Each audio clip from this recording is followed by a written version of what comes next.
No sé si alguna vez has sentido que el suelo se te abre bajo los pies sin haber dado un paso en falso. Es como estar de pie, quieto, en el sitio de siempre, y de pronto te hundes sin saber por qué. Pues así empezó todo. Un sábado por la mañana, normal, sin nada especial.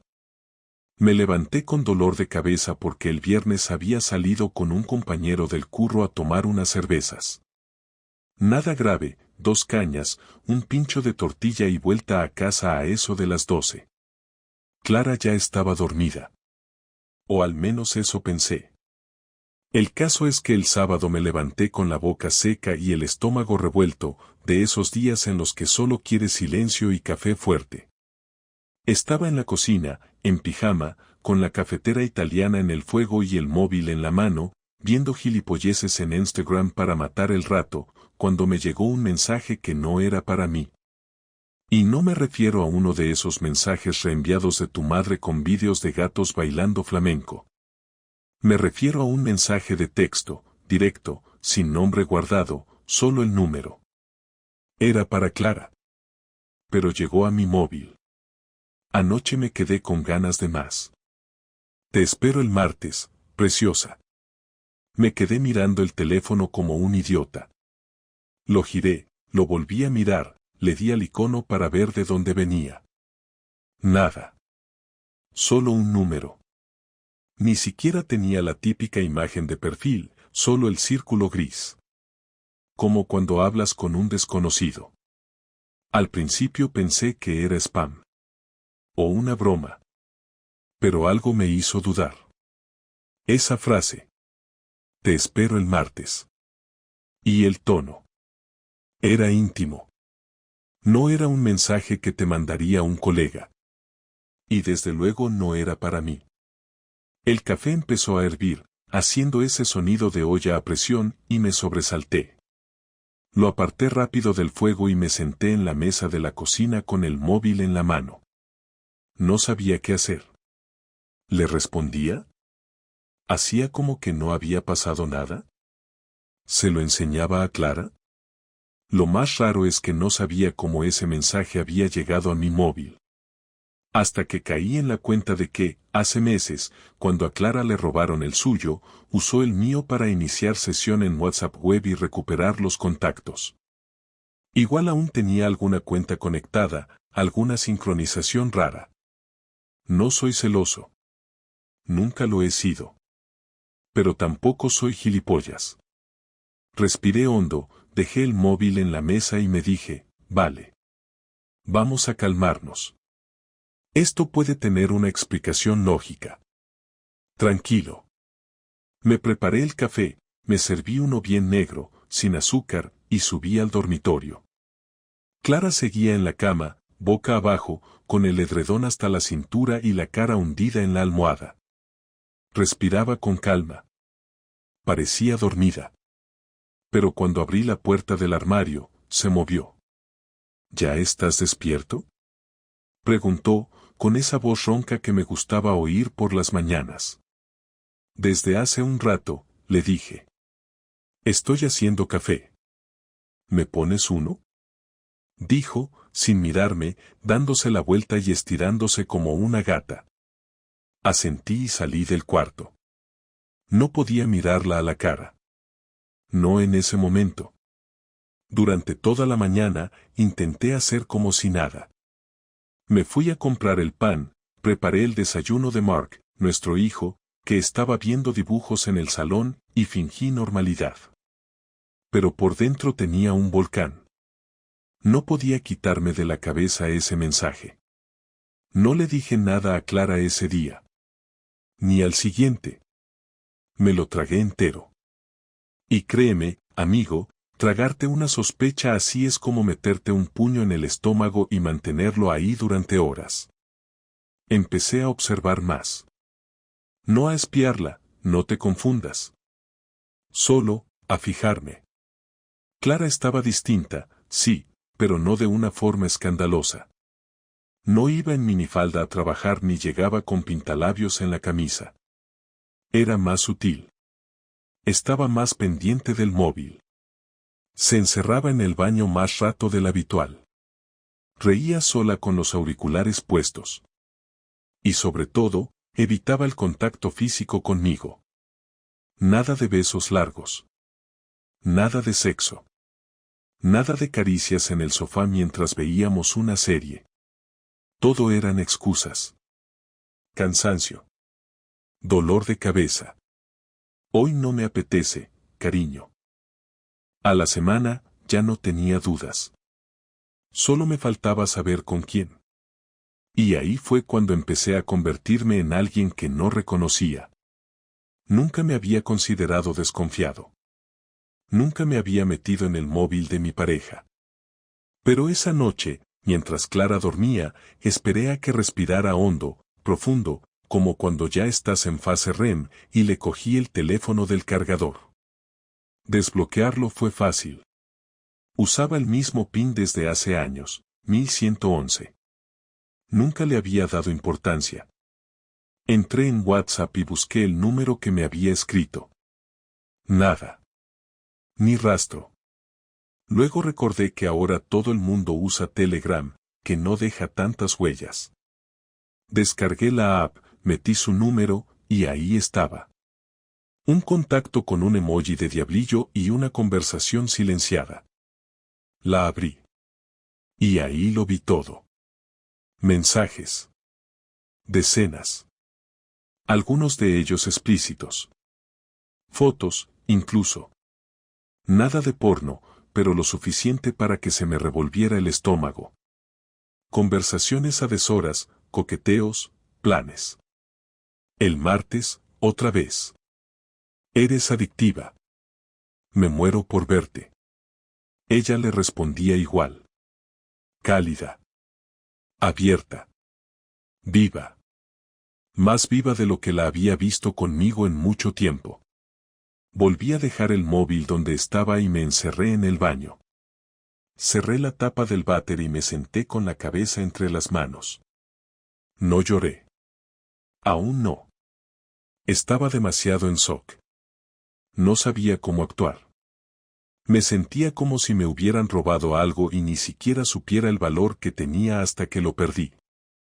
Mi mujer me estaba engañando. No lo suponía. No lo sospechaba.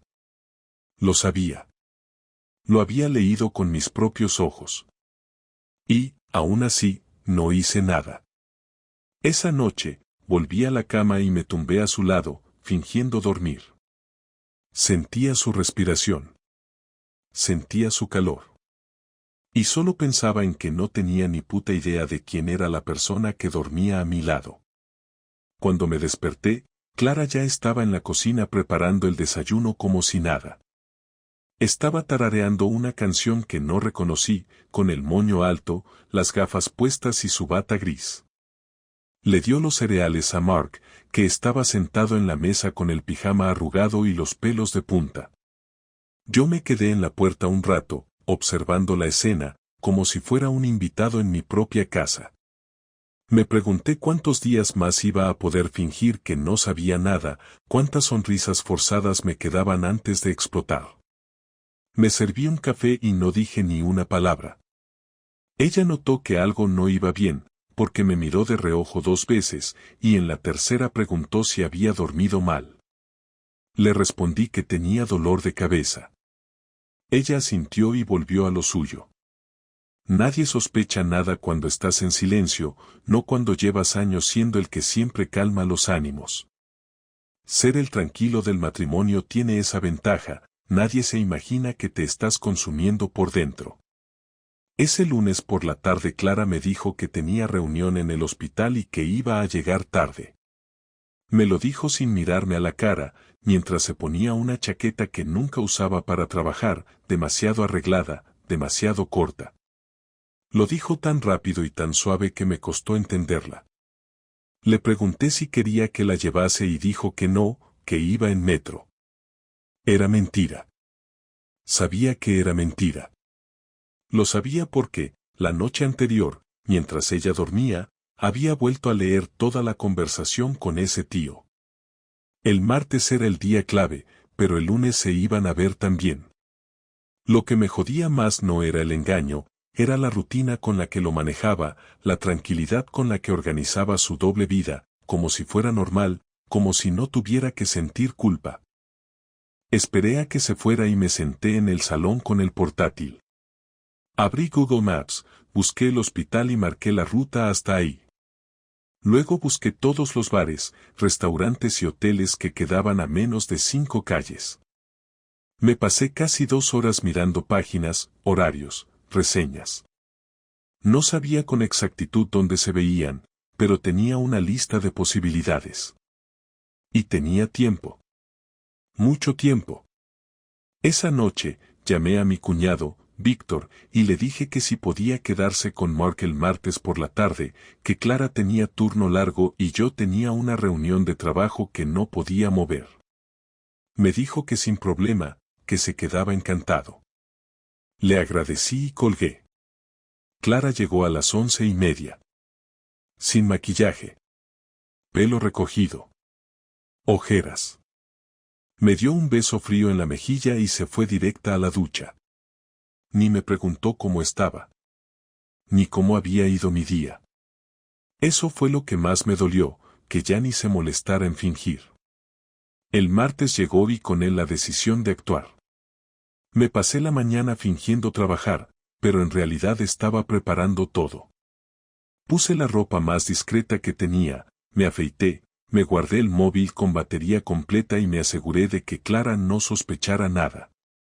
A las 5:20 me escribió diciendo que ya estaba saliendo, que le tocaba quirófano hasta tarde y que probablemente no volvería hasta las 10. Me dio las gracias por organizar lo de Mark. Esa fue su forma de compensarme, un gracias por permitirle ir a follarse a otro. A las 6:15 salí de casa. No tenía una dirección concreta, pero tenía intuición. Me fui directo a uno de los hoteles de la lista que aparecía en sus mensajes. No decía el nombre, pero mencionaba la habitación del fondo y una frase que se repetía, el lugar de siempre. Solo uno de los hoteles tenía habitaciones que daban a un pasillo con una sola puerta al final. Me planté en la acera de enfrente, me pedí un café para llevar y esperé. A las 6:40 la vi. Iba con vaqueros ajustados, la misma chaqueta de lunes y una mochila pequeña. Llevaba el móvil en la mano y miraba la pantalla mientras caminaba. No parecía nerviosa. No miraba a los lados. Caminaba con seguridad. Como quien va a encontrarse con alguien conocido. Entró al hotel sin dudar. No me moví. Esperé 5 minutos y crucé. En recepción, fingí ser un cliente habitual y pregunté por la habitación 214, que, según el plano de emergencias colgado junto a la puerta, era la del fondo. El recepcionista me dijo que estaba ocupada y que no podía darme información. Le sonreí, le di las gracias y me fui al baño. Desde ahí mandé un mensaje a su número. ¿Estás ya en la habitación? No pasaron ni 20 segundos cuando el móvil de la habitación 214 sonó con una vibración nítida que se escuchó desde el pasillo. Ella no respondió. Pero yo ya tenía todo lo que necesitaba. Me fui.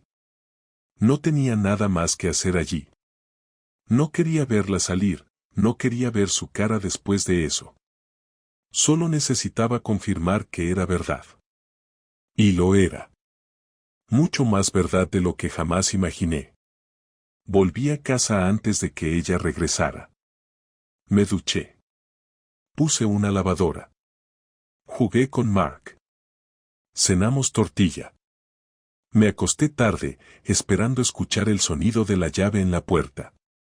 Entró sin hacer ruido. Pensó que dormía. No dijo nada. A la mañana siguiente la confrontación fue inevitable.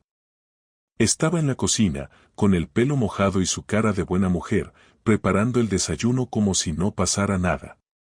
Me acerqué y le dije, sin rodeos. ¿Dónde estuviste ayer? Ella paró, como si no entendiera la pregunta. En el hospital. Ya te lo dije, respondió sin mirarme. No. No estuviste en el hospital. ¿Cómo que no? Su voz se tensó.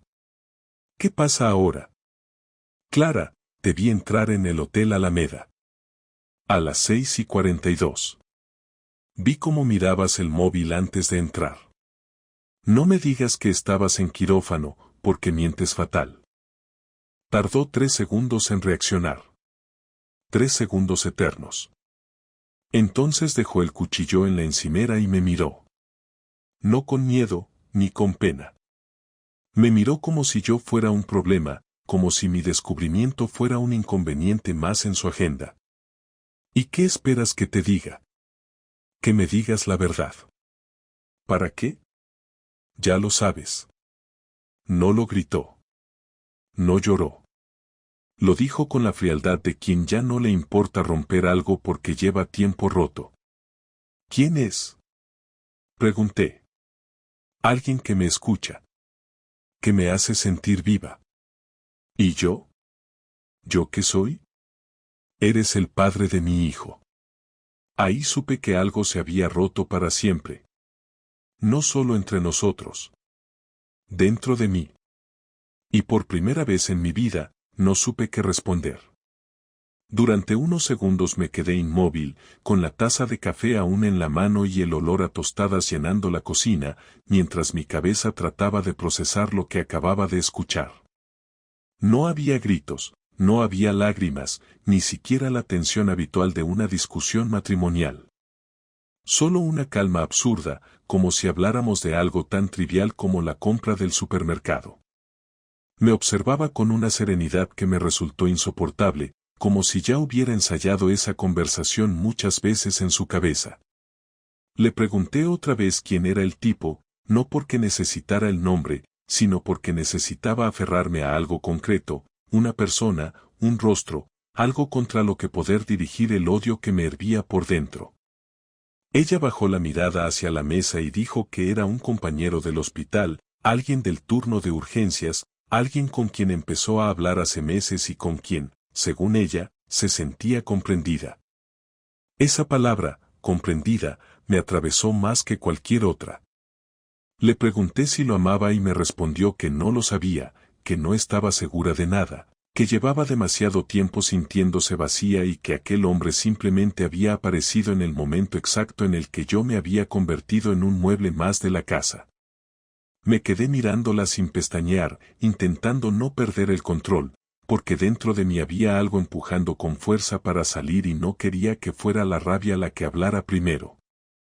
Clara siguió hablando sin que yo le preguntara nada más. Dijo que no había planeado nada, que las cosas se habían dado solas, que al principio era solo amistad, luego mensajes y luego encuentros, y que cuando se dio cuenta ya era tarde. ¿Tarde para qué?, le pregunté, y me contestó que tarde para evitarlo. Le dije que lo que estaba diciendo era una estupidez, que nadie se acuesta con otro por accidente, que las cosas no se dan solas, y que si de verdad se sentía tan sola, lo lógico habría sido hablar conmigo antes de humillarme así. Ella levantó la voz por primera vez y me dijo que había intentado hablar muchas veces, pero que yo nunca escuchaba, que siempre estaba cansado, distraído, con la cabeza en otra parte. No la dejé seguir. Le recordé todas las veces que había estado a su lado, los turnos que cubrí con Mark cuando ella llegaba rendida, las noches que cociné, las veces que soporté su mal humor sin decir nada. Le dije que no podía echarme la culpa de su falta de lealtad, que eso era lo único que no se justifica con nada. Ella se apoyó en la encimera y me miró con una mezcla de tristeza y resignación que me dio asco. Dijo que no intentaba justificar nada, que simplemente estaba siendo sincera, que prefería decirme la verdad antes de seguir fingiendo. Fingiendo, repitió esa palabra como si yo también lo hubiera hecho, como si todo lo nuestro hubiera sido una farsa. No respondí. Fui al pasillo, abrí la puerta del baño y me miré al espejo. No me reconocí. La confrontación real vino después, cuando Mark ya estaba en casa de mi cuñado y no había testigos. Me senté frente a ella en el salón y le dije que íbamos a hablar sin interrupciones. Cerró el portátil y se cruzó de brazos. Le pedí que me contara todo desde el principio. No con excusas ni medias verdades. Todo. Me habló de las guardias, de las conversaciones, de los cafés fuera del hospital, de los mensajes que enviaban cuando yo estaba en el trabajo. Dijo que al principio se sentía culpable, pero que con el tiempo dejó de pensar en eso porque se convenció de que nuestra relación ya estaba muerta, que yo solo era parte del decorado. No sé si lo hacía para provocarme o si realmente creía en lo que decía, pero cada palabra suya era como una confirmación de que ya no había nada que salvar. Cuando terminó de hablar, le pregunté si pensaba seguir viéndolo. Me miró directamente y dijo que sí, que no pensaba dejarlo. Esa respuesta me dejó sin aire. Me levanté, di un golpe seco en la mesa y le dije que si quería ser libre, lo iba a hacer, pero que primero íbamos a dejar las cosas claras. Le pedí que se fuera de la casa, que esa noche no quería verla allí. Dijo que no se iba a ir, que también era su hogar, que no tenía por qué hacerlo. Le dije que entonces me iría yo, pero que cuando saliera por esa puerta ya no volvería a ser su marido. No pareció afectarle. Solo se levantó, fue al dormitorio y empezó a guardar ropa en una bolsa pequeña.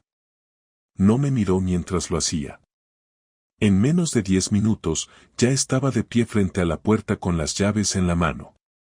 Me preguntó si quería que le dijera a Mark algo en particular. Le contesté que no, que ya hablaría yo con él. Se fue sin más. Cuando cerró la puerta, el silencio fue tan pesado que me costaba respirar.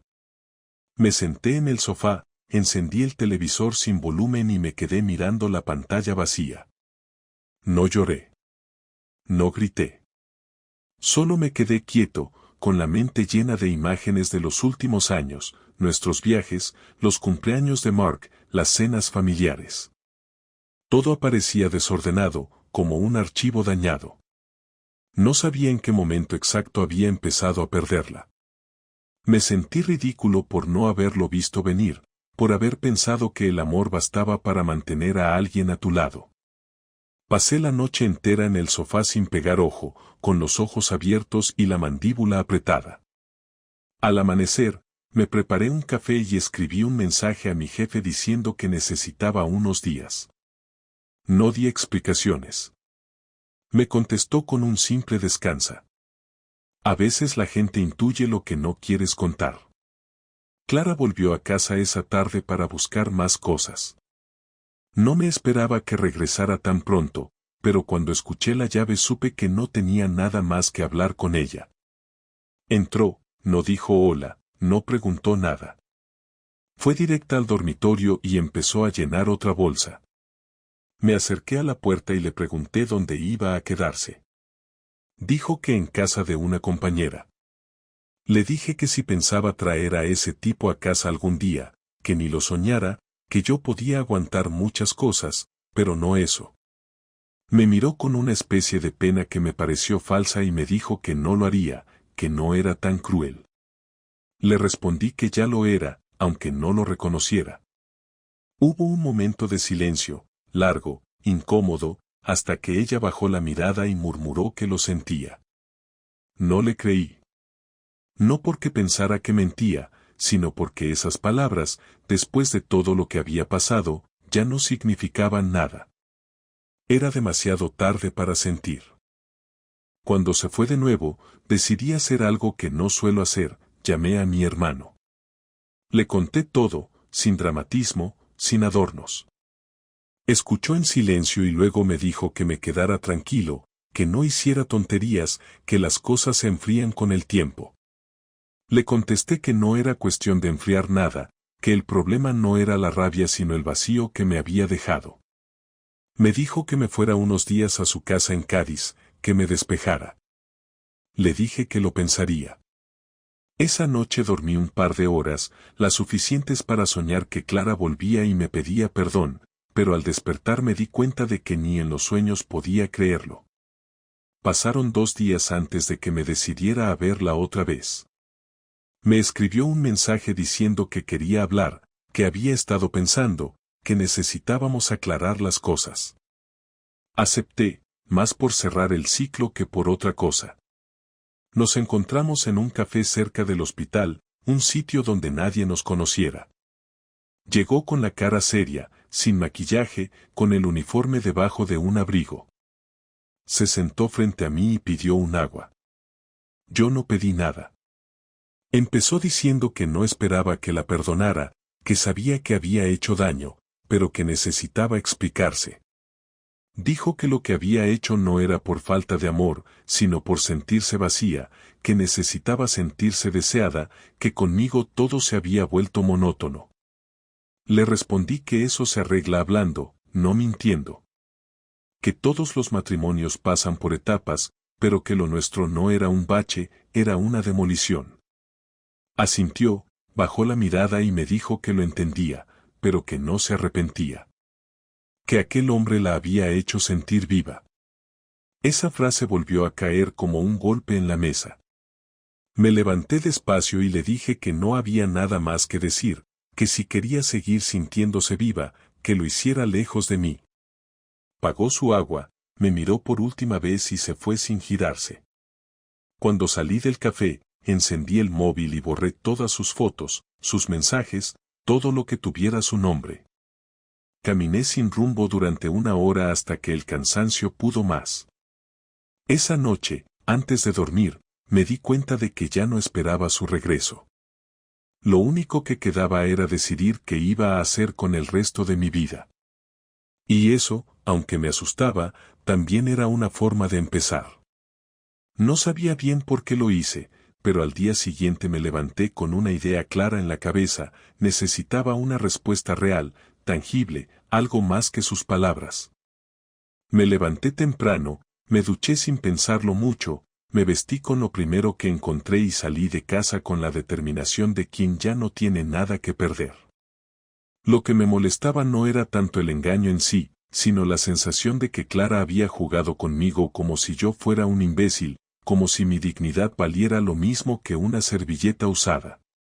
Yo podía aceptar que alguien ya no me quisiera, podía aceptar que una relación se gastara, que el tiempo hiciera lo suyo y que las cosas se enfriaran, pero lo que no estaba dispuesto a aceptar era que alguien se riera en mi cara después de todo lo que había dado. Me dirigí directo al hospital. No para buscarla a ella, sino para buscar al otro. Ya sabía su nombre, lo había visto entre los mensajes. El tipo se llamaba Oscar, y por lo poco que había investigado era uno de esos enfermeros que se creían médicos, con aires de grandeza y fama de mujeriego. Me presenté en la entrada de urgencias y le pregunté a una recepcionista si sabía cuándo salía Oscar. Ella me miró extrañada, pero no dijo nada más que en 20 minutos acaba el turno. Me senté en una de las sillas del pasillo y esperé sin moverme. Lo reconocí apenas salió. Alto, barba de 2 días, bata medio abierta, actitud de sobrado. Iba hablando con una compañera, riéndose, como si nada le importara. Me levanté, caminé hacia él y lo abordé sin rodeos. ¿Tú eres Oscar? Me miró de arriba abajo, con una mezcla de desconfianza y soberbia. No respondió, solo frunció el ceño como si intentara recordar de que me conocía. Soy el marido de Clara. Ahí sí reaccionó. Le cambió la cara por completo. Intentó disimular, pero no pudo. Me dijo que no sabía de qué estaba hablando, que no tenía nada que ver con ninguna Clara, que seguramente me estaba confundiendo. Me reí en su cara. Le dije que no se hiciera el idiota, que había leído todos sus mensajes, que sabía perfectamente lo que había pasado y que venía a dejarle claro que no iba a permitir que siguiera acercándose a ella. Él se cruzó de brazos, me miró con esa cara de tipo al que nadie le ha dicho nunca que no, y me soltó que eso era cosa de Clara, que si ella quería seguir viéndose con él, lo iba a hacer, que yo no tenía derecho a decirle nada. Me acerqué un paso más. Le hablé despacio, sin gritar, con los dientes apretados, y le dije que si volvía a mandar un mensaje, si volvía a buscarla, si volvía a intentar meterse en nuestra vida, iba a lamentarlo. No porque fuera a hacerle daño, no porque fuera violento, sino porque me iba a encargar de que todo el mundo supiera quién era en realidad, cómo se aprovechaba de mujeres casadas, cómo usaba su posición en el trabajo para seducirlas. No lo amenacé con golpes, lo amenacé con su reputación, que sabía que era lo que más le importaba. No respondió. Se quedó callado, incómodo, tragando saliva. Me di la vuelta y me fui sin esperar más. Al volver a casa no me sentí mejor. No me sentí vengado ni satisfecho. Solo más vacío. La realidad es que vengarte de alguien no cambia el hecho de que te traicionaron. Lo único que había conseguido era confirmar lo que ya sabía, que todo esto era real, que Clara no era la misma, que había un tercero que no solo existía, sino que se sentía con derecho a estar ahí. Pasaron los días y no supe más de Clara. Se limitaba a escribir para preguntar por Marco, para avisar que pasaría a recoger ropa. No intentó hablar, no insistió en volver a conversar, no preguntó cómo estaba. Era evidente que había tomado una decisión. Y si yo no hacía nada, ella seguiría adelante como si su traición fuera solo un episodio más. Pero no iba a dejarlo así. No después de la humillación, no después de haber desmontado mi vida sin siquiera disculparse. Me senté una noche en el escritorio y abrí mi portátil. Me dediqué a imprimir cada uno de los mensajes que había leído, cada imagen, cada conversación. Las agrupé en un sobre. No por despecho, no por exhibirla, sino para tener pruebas, para dejar claro que si esto iba a terminar, al menos iba a hacerlo con algo de justicia. Luego redacté un correo a su jefa directa en el hospital. Fui concreto. Le conté que había descubierto una relación extramatrimonial entre Clara y un compañero de turno, que estaba ocurriendo en horas de trabajo, que podía aportar pruebas si era necesario. No me interesaba arruinarle la vida, pero sí dejar claro que no se puede actuar así y esperar salir impune. Después de enviar ese correo me quedé en silencio, mirando la pantalla. No me temblaban las manos, no tenía remordimientos. Había cruzado un límite, sí, pero no fui yo quien lo cruzó primero. Lo único que hice fue responder. Al día siguiente, me llegó una respuesta escueta, diciendo que se tomarían medidas y que agradecerían cualquier evidencia adicional. No envié nada más. Ya había hecho lo suficiente. 2 días después, Clara apareció sin avisar. Entró con la cara pálida, las manos temblorosas, y me preguntó si había tenido algo que ver con lo que había pasado en el hospital. Le dije que sí. Me preguntó si estaba loco. Le respondí que loco no, que estaba harto, que lo mínimo que podía hacer era intentar recuperar algo de control sobre mi vida. Me acusó de querer destruirla. Le contesté que yo no la había destruido, que lo hizo ella sola. Me preguntó si pensaba seguir atacándola. Le dije que no, que con eso me bastaba. Que no iba a hundirla más, pero que tampoco iba a protegerla. Se sentó en la silla del comedor y se quedó en silencio. Me miró largo rato, como si no supiera quién era. Le devolví la mirada sin parpadear. Finalmente, murmuró que nunca creyó que yo llegaría a hacer algo así. Le dije que yo tampoco, pero que uno cambia cuando lo pisotean. Me preguntó si aún la quería. No supe qué responder. Se me atragantó la verdad. Quererla no era el problema. El problema era que ya no podía respetarla. Esa fue la última conversación larga que tuvimos. A partir de ahí todo se volvió mecánico. Custodia compartida, reparto de cosas, horarios para Mark. Las palabras se redujeron a lo mínimo. Ni un gesto de arrepentimiento, ni un intento de redención. Solo el eco de lo que fuimos, rebotando en los pasillos vacíos de una casa que dejó de ser hogar.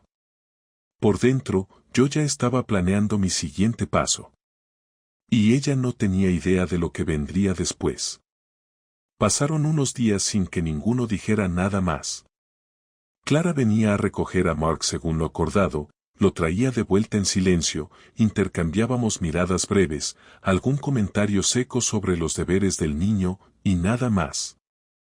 Todo parecía una actuación sin emoción, como si estuviéramos obligados a compartir espacio pero no tuviéramos ya absolutamente nada que ver. Pero yo no podía quedarme ahí, congelado en esa rutina hueca. No después de lo que ella había hecho. No después de haberme tratado como un espectador pasivo de su nueva vida. Si ella pensaba que yo iba a desaparecer en silencio, estaba muy equivocada.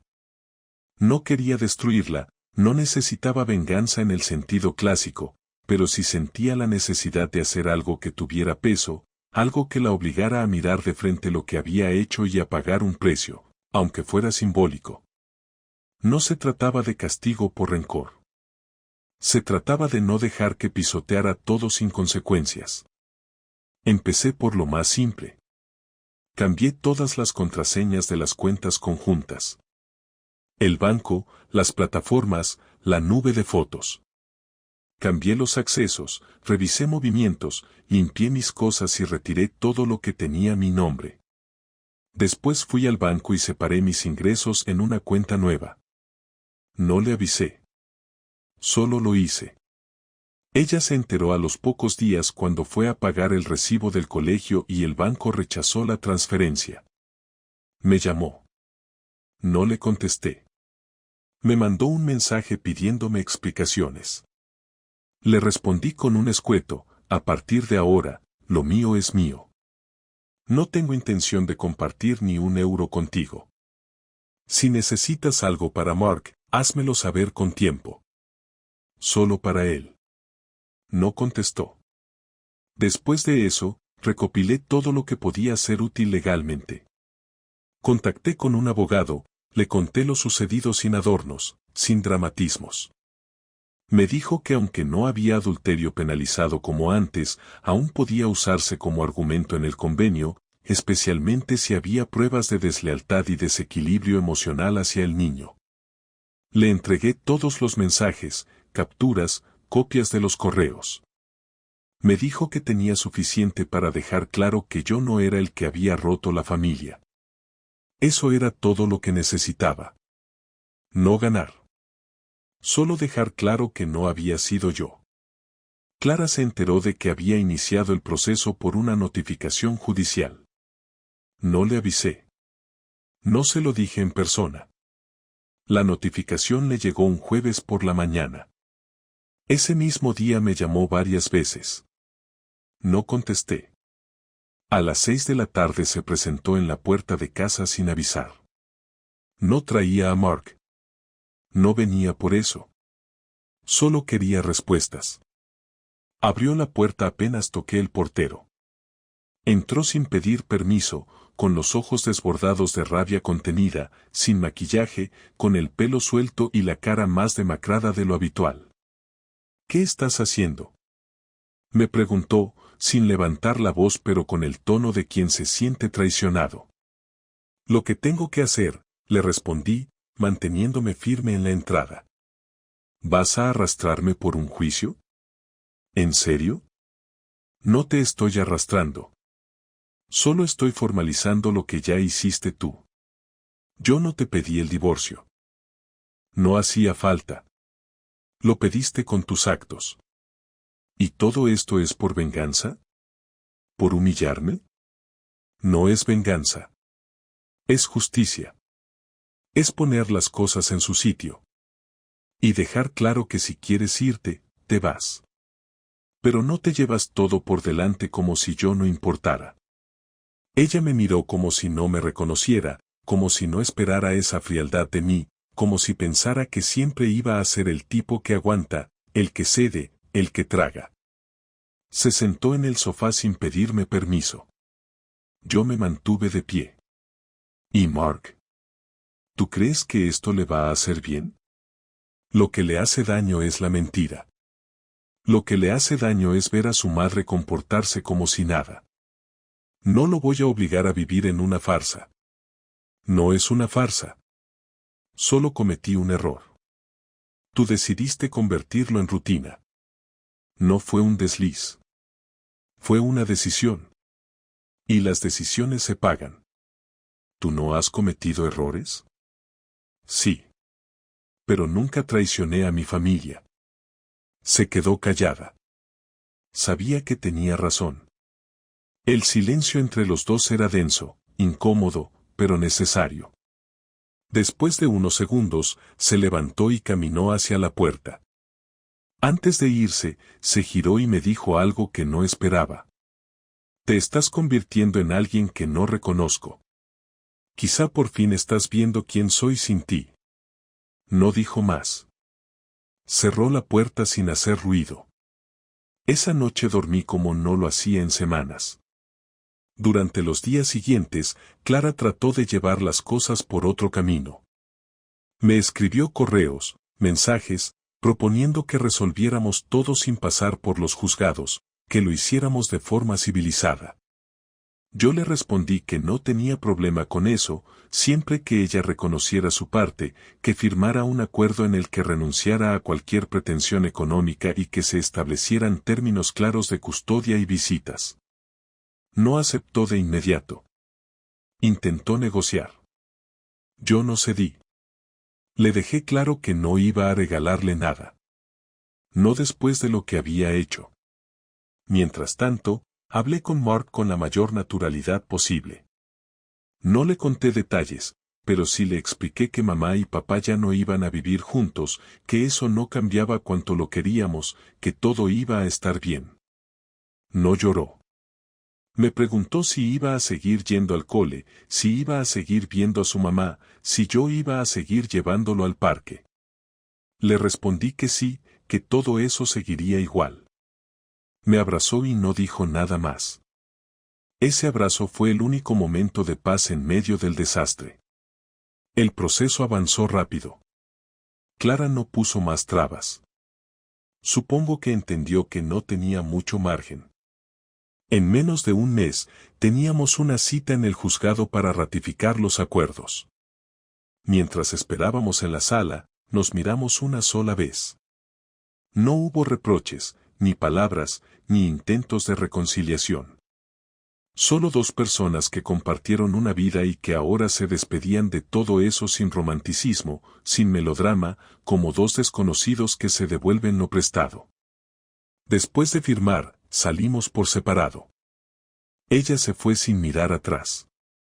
Yo caminé despacio, sin rumbo. Me senté en un banco y me quedé ahí un buen rato, sin hacer nada, sin pensar en nada. No sentía victoria, no sentía alivio, tampoco tristeza. Solo una calma rara, como cuando termina una tormenta muy larga y te das cuenta de que sigues vivo. Tenía mucho que reconstruir, mucho que replantear. Pero por primera vez, sentía que era libre para empezar de nuevo. Y esa libertad, aunque dolorosa, era mía. Y no pensaba dejar que nadie me la volviera a quitar. Pasaron varios días después de firmar los papeles sin que Clara y yo volviéramos a cruzar una sola palabra que no fuera estrictamente necesaria. Se limitaba a enviar mensajes para coordinar el horario de Mark, preguntar si se había tomado el jarabe, si había terminado los deberes, si necesitaba llevar ropa de cambio para la semana. Todo con un tono neutro, sin intentar sonar amable, pero tampoco agresiva. Y yo contestaba igual, con la frialdad de quien ya no espera nada y solo quiere cerrar los asuntos pendientes. Esa nueva normalidad me resultaba extraña al principio, pero poco a poco se fue instalando como parte de la rutina. No había reconciliación ni redención posible. Habíamos pasado ese punto hacía rato. Lo único que quedaba era ordenar lo que se pudiera antes de seguir cada uno por su camino. Un viernes por la tarde, después de dejar a Mark en casa de Clara, me llamó cuando iba por mitad del puente de Isabel II. Dudé si responder. Lo hice. Me dijo que necesitaba hablar en persona, que no era urgente, pero que no quería dejarlo en mensajes. No me dio detalles. Le pregunté si era sobre Mark. Me dijo que no, que era sobre nosotros. Le dije que no sabía si quedaba algo de nosotros que mereciera una conversación, pero que si insistía, Podía pasar por su casa al día siguiente. Aceptó sin discutir. El sábado llegué puntual. No por ella, sino porque quería acabar rápido. Me abrió la puerta con cara cansada, sin maquillaje, con ropa cómoda. Me ofreció café. Rechacé. Me senté en la silla más cercana y esperé a que hablara. No dio vueltas. Me miró a los ojos y dijo que había estado pensando mucho, que le costaba aceptar cómo habían terminado las cosas, y que no era una excusa, pero que no podía dejar de sentir que todo se le había escapado de las manos. No me interesaban sus reflexiones tardías, pero me mantuve callado. Siguió hablando. Me dijo que no esperaba que la perdonara, pero que necesitaba decirme algo que no había tenido el valor de soltar antes. La interrumpí. ¿Vas a decirme que te arrepientes? No exactamente. Entonces no hace falta. Ya está hecho. No hay marcha atrás. Lo sé. No vengo a pedir volver. ¿Entonces? Quería decirte que me equivoqué contigo. Pensé que siempre ibas a estar ahí, pasara lo que pasara. Pensé que nunca ibas a reaccionar. Pensaste que eras intocable. Sí. Pensé que me ibas a perdonar todo. Como siempre. Pues te equivocaste de persona. Lo sé. Por eso te lo digo ahora. No espero que cambies de idea. Solo quería que supieras que me equivoqué. Que me costó verlo, pero lo vi. Me quedé unos segundos en silencio. No porque no supiera qué decir, sino porque no sentía ninguna necesidad de responder. Lo que ella estaba diciendo no era para mí, era para su conciencia. Era una forma de soltar su culpa y seguir adelante con la conciencia más limpia. Pero ya no era mi responsabilidad cargar con eso. No me interesa tu culpa, le dije finalmente. No busco que sufras, ni que te arrodilles, ni que me digas que lo lamentas. Me interesa que entiendas que lo que hiciste tuvo consecuencias. Y que a partir de ahora, cada decisión tuya la vas a enfrentar sola. Lo sé. Bien. Porque yo ya no estoy para salvarte. Se hizo otro silencio, más largo que el anterior. Me levanté, le dije que si eso era todo, me iba. Me acompañó hasta la puerta. No me abrazó, no intentó retenerme. Solo dijo gracias. No por haber ido, sino por haber escuchado. Cerré la puerta sin decir nada. Y al bajar por las escaleras, supe que esa era la última vez que íbamos a hablar de verdad. Después de aquello, todo fue bajando de intensidad.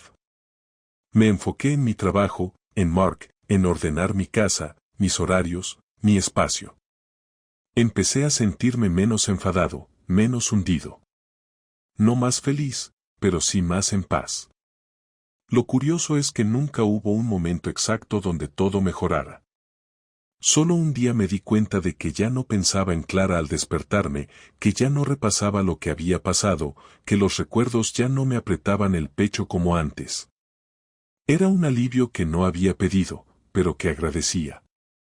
A veces, en medio del silencio de la noche, cuando Mark ya estaba dormido y la casa se quedaba en calma, pensaba en todo lo que pasó y trataba de buscar un sentido, una enseñanza, una respuesta que justificara tanto dolor.